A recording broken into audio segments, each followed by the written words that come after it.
तो दोस्तों मैं ज्यादा फेंकूंगा नहीं, उतना ही बताऊंगा जितना कि आने के चांसेस हैं।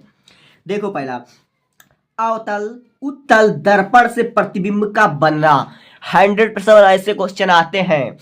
और उसके बाद देखो, लेंस से प्रतिबिंब का निर्माण, लिख कर ले लो, ये आएगा परिभाषा में, या तो 7 में आए या तो 4 नंबर में आए। और फिर उसके बाद निकट दृष्टि दोष, दूर दृष्टि दोष कारण तथा निवारण सहित ये आ सकता है 4 नंबर में आएगा। जब ये 4 नंबर में आएगा। और पहले पार्ट के सारे न्यूमेरिकल सारे क्वेश्चन याद कर लो दोस्तों, क्योंकि जहां तक मेरा मानना है, और मैंने कई टीचरों से बात किया, सब ने कहा कि भौतिक विज्ञान में ज्यादातर न्यूमेरिकल आते हैं, चाहे बात 10वीं का हो चाहे 12वीं का, न्यूमेरिकल ज्यादा आते हैं, न्यूमेरिकल ज्यादा इंपॉर्टेंट होते हैं। और परिभाषाएं ज्यादा आने की चांसेस नहीं रहती, लेकिन एक परिभाषा दिया रहता है तो चारों मिलकर होता है। समझे दोस्तों। अब देखो, इसमें मानव नेत्र के विभिन्न पार्ट आप याद कर लीजिएगा, या तो न्यूमेरिकल आएगा और अथवा करके 3 परिभाषा आपके, जैसे कि मानव नेत्र में रेटिना क्या होता है, ये सब आएगा।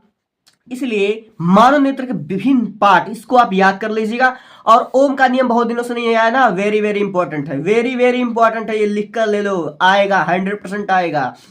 और विद्युत प्रतिरोध महा मोस्ट इंपॉर्टेंट है। श्रेणी क्रम से संयोजन, समांतर क्रम से संयोजन, श्रेणी क्रम, समांतर क्रम, इस बार ये पक्का आएगा, गारंटी के साथ आएगा, इंपॉर्टेंट है, गारंटी, फुल मार्क की गारंटी है, फुल मार्क की गारंटी है दोस्तों। और फिर उसके बाद देख लो, इस पाठ के सारे आपको सूत्र याद होने चाहिए, क्वेश्चन आने चाहिए, क्योंकि जहां तक जो सबसे इंपॉर्टेंट होता है वह सिर्फ क्वेश्चन होता है। परिभाषा आने के भौतिक विज्ञान में बहुत कम चांसेस हैं, लेकिन न्यूमेरिकल आने के 100 आउट ऑफ 100 चांसेस हैं। और उसके बाद देखो, इस पाठ के आपको सारे क्वेश्चन न्यूमेरिकल याद करने हैं आपको। और उसके बाद विद्युत चुंबकीय बल, चुंबकीय बल रेखाएं इस बार 100% आने के चांसेस हैं।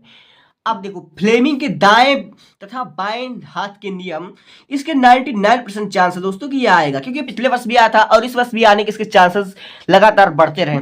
और मैक्सवेल के दक्षिणावर्त पेंच का नियम इस बार 100% आएगा दोस्तों, गारंटी के साथ बोल रहा हूं। विद्युत धारा के चुंबकीय प्रभाव, ये आ सकता है। और देख लो दोस्तों, अगर इसमें से विद्युत धारा के चुंबकीय प्रभाव, मैक्सवेल, फ्लेमिंग के दाएं हाथ बाएं हाथ का नियम, चुंबकीय बल रेखा, ये जब भी आएगा 7 नंबर में आएगा, लॉन्ग में आएगा, लॉन्ग में आएगा, 7 नंबर आपका रखा है। और इन्हीं चारों में से कोई एक आएगा, इससे बाहर कुछ नहीं आएगा। और विद्युत पाठ के सारे न्यूमेरिकल क्वेश्चन याद कर लेना, मैं बार बार कहता हूं, जितने भी क्वेश्चन आएंगे सारे विद्युत के क्वेश्चन आएंगे। और जब भी आएंगे 4 नंबर आपका रखा हुआ दोस्तों, 4 नंबर के क्वेश्चन आएंगे, 100% में न्यूमेरिकल ही न्यूमेरिकल रहेगा। और उसके बाद ऊर्जा का स्रोत, ऊर्जा का स्रोत गारंटी के साथ कह रहा हूं, ऊर्जा का स्रोत आ सकता है। और उसके बाद मैं फिर बोल रहा हूं, फुल मार्क की गारंटी है मेरी, अगर मैं जो बता रहा हूं वो आप पढ़ लो तो फुल मार्क की गारंटी है मेरी।